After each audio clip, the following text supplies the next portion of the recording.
pillow number 3 called Wilting Flowers, and I kind of adopted this one from my business life. The way this one originated was I was on a plane flying to Boca Raton for work, years and years ago, and probably 8 years ago. And I had a copy of the New York Times, and I was reading an article, and it was about a family who made millions, hundreds of millions of dollars in the horticulture business. And the article was about how they succeeded. And I always bring copies of one little snapshot of the article. And in a nutshell, they're interviewing this guy who's in his 70s or 80s, and he's talking about how they made so much money. And he said, here's the secret. He said, I was walking through the nursery, the greenhouse one day with my father and my grandfather, and he stopped me. And he said, did you notice something? And the kid says, no. And this is the old man telling the story when he was a kid. And he said, no. And his father looked down and pointed. He said, never walk by a wilting flower. He said, that's the secret to making millions of dollars in the horticulture or the greenhouse business. And I used to kind of theoretically give that to teachers, and we were doing some professional development at this school, and we were talking about never walking by this wilting flower. Like, how many times have you gone home at night and saw that kid sitting on the curb, like as you were leaving school, and gosh, you're just really busy, and I'll follow up with them tomorrow. Well, that we would say is a failure of the pillow test. I wish I had stopped. So the next day you don't have to. And I was kind of explaining this to a teacher, and during the process, this principal came back in, and I was talking to this teacher in this gymnasium. I can close my eyes and picture it. And the principal said, hey, I'm really sorry that I had to take off during the regular presentation. He interrupted this teacher and myself. And I said, that's all right, no problem. And he said, yeah, this kid Billy punched this kid Bobby in the forehead, and it was no big deal. They were middle schoolers. To him, it wasn't a big deal. It wasn't like it was a giant bloodbath. And I saw something, I caught my eye out, corner of my eye, when this teacher I was talking to, and I could see the way he took a breath and like squinted his eyes. And as the principal walked away, I looked at him and I said, you want to say something? And he's like, oh my God. And we were just talking about wilting flowers. And he said, you know how many times I walked by that situation? He said, just at a school dance, like a couple days before, this kid Billy was annoying this kid Bobby, and it was just this simple little wilting flower, and it wasn't like a bullying situation. He just would knock the kid's hat off and poke him, and he said, and I saw it, and it wasn't a big deal. So I didn't address it. And I saw the frustration in this kid, and it finally boiled up to the point where he hit his wit's end, and he finally exploded and punched this kid. When maybe if this educator didn't walk by that wilting flower, because he knew it was wilting the whole time, maybe it would have changed the game.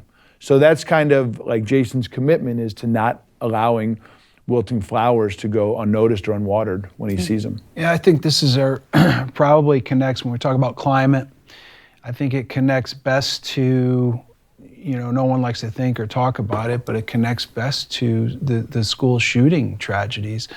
When I heard of Parkland, Florida, and start to hear more in the media, see more in the media about Nicholas Cruz, he had to have been a wilting flower, and it becomes very evident. And if you go all the way back to Columbine 20 years before, there were some signs of wilt. There were some signs in those kids going through challenges that probably people walked by. Additionally, I could tell you stories of a bus driver saving a kid's life who was suicidal. Why? Because the kid usually sat in the back and was bubbly, and for the last 2 weeks, the bus driver noticed the kid progressively got closer to the front and had a much different demeanor. So our attention to detail, and when you think about a greenhouse or conditions for growth, we got to remember that we water things even when they're not wilting. And when we water, we don't flood it because that'll be too much.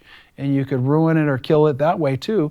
But if you want to take care of a flower, you got to water it every day, and it's got to get a certain amount of sunlight. It's got to be in the right conditions. And when I just fertilized the lawn the other day for my mom, and if you put it down in the wrong setting, you're going to burn it, right? So everything is very, specific, and it's sprinkling. It's little bits. And one of the great sayings that we probably took from another sports psychologist somewhere: a little, a lot is better than a lot, a little. And that applies to studying and spaced repetitive practice and all the best ways to develop skills and train skills. So for me, if you come to my 6th period class in the high school, you'll see a bunch of flowers over in the corner, and my athletic director will tease me and say, "Is this a bus stop?" And no, those are some wilting flowers that don't want to be in the cafeteria during 6th period. There's a reason, right? And it's probably pretty intense. And then I'll take it a step further. One of those kids probably would be the best chance at a school shooter. Like, if you were going to try and train someone to become a school shooter and want to kill people, I could tell you that kid's story, and he's the one. He's been neglected by his parents. He's been abused by his uncle. No one in the world that he's related to cares about him. He has to find clothes to put on his body in the wintertime. He's homeless, but he's staying with friends, and in lunch, somebody's going to give him a ton of grief. The only way I can, ensure that he doesn't come back with a gun next week or tomorrow is I give him a place where he can come and feel like respected and feel wanted and have conversation. Cafeteria can be a pretty overwhelming place for a lot of kids.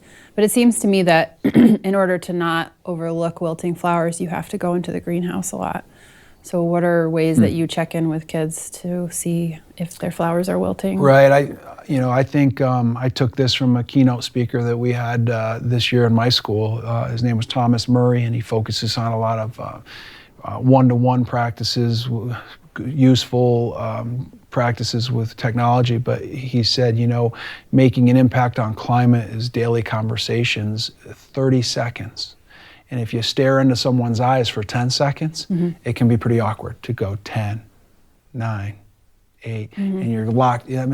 Especially if you're close. What kind of power can you have, or an impact can you have in a 30-second conversation? And so that was a big thing that I took from him. And I think that's a good example of sprinkling in my immediate environment all 9 periods of the day, and being present in the hallway, high-fiving a kid. That's, real easy and simple to do. Make a comment on someone's shirt as they go by, especially one of those annoying kids. And that strengthens the relationship. Yeah, I know in my own teaching practice, I felt like chit-chat and small talk was something I wasn't good at and I wasn't natural at, but I worked really hard to get good at it because that is really what makes the difference. I also have a therapy dog, so I bring my dog to work almost every day. That's cool. I almost brought her today, but we hadn't talked about it, so I didn't.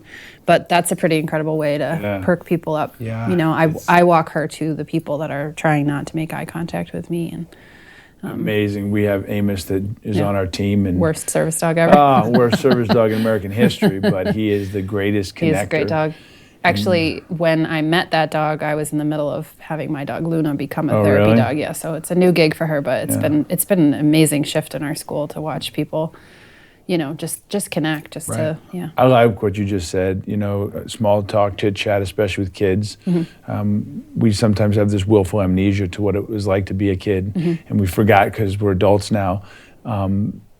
But having that connection, that brief conversation, I tell teachers all the time, I don't know how cheesy this is, I said, but if you see a kid, put them in your Outlook calendar, put them in your Google reminders, just to call them out of the blue, just to show up where they're going to be, because it makes a huge impact. I have a habit that I have when I'm noticing a kid who would probably be described as a wilting flower like you guys. I'll flip ahead 3 weeks in my calendar and I'll put their name down and I'll make sure that I go to their class or check in with them. We've had teachers, we've been trying to implement some practicing gratitude in school, and so we had teachers write postcards to kids they thought might not be getting any recognition at all near the end of the year. So it's like lots of little things like that where I think our school is very aware of how profound those small little actions can be.